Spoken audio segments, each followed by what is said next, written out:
Everyone, so this is the summary of the poem, the author to her book by Anne Bradstreet.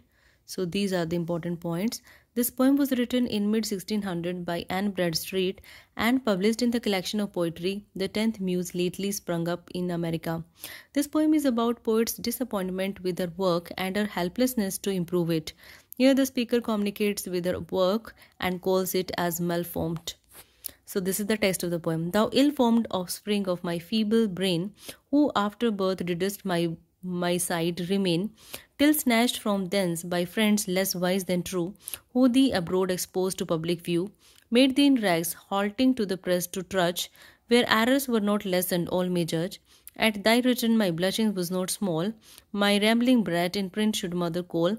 I cast thee by as one unfit for light, thy visage was so irksome in my sight.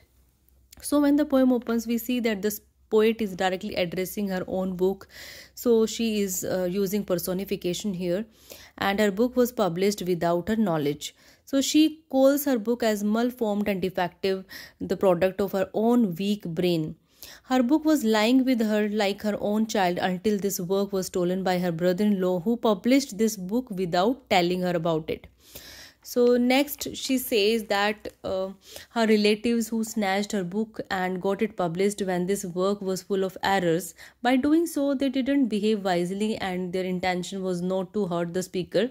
But now after publication, her work is available for all people. In the next lines, the speaker says that she feels very embarrassed to see her unpolished work full of errors. Next, she calls this work as unfit for light and she doesn't want to have a look at it. But still, this work is read by everyone and the speaker feels bad about it. Yet being mine own, at length affection would thy blemishes amend, if so I could.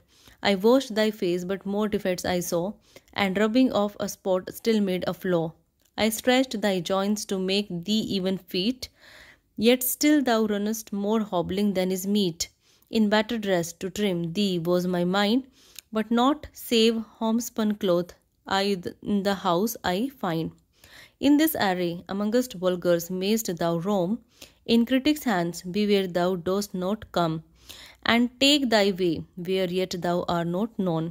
So in these lines, the speaker says that although she dislikes her book, but this book is her own creation, the way a disobedient child still belongs to its mother. So that's why she wants to improve it rather than abandoning it completely. But when she makes efforts to fix the problems in her work, then she fails to do so and she is able to see the flaws and errors more clearly. So whenever she tries to erase one flaw, then another would appear. So she really feels very upset and disappointed in this process of improving her book. And she found her poems clumsy even after improving the metrical feat of her poems. Next, she says that she wanted to dress her work in a better way, but she had the clothes pinned in her own house.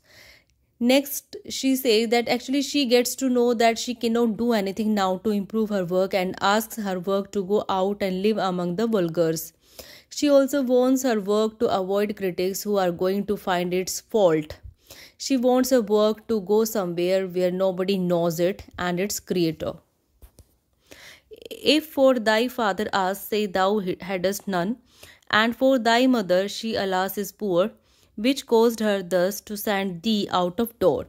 So in these lines, the speaker says that if someone asks this work about its parents, then it should deny of having a father and telling them that it has a poor mother who has sent this work out in this manner.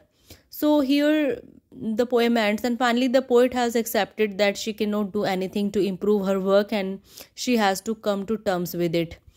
And here the poem ends.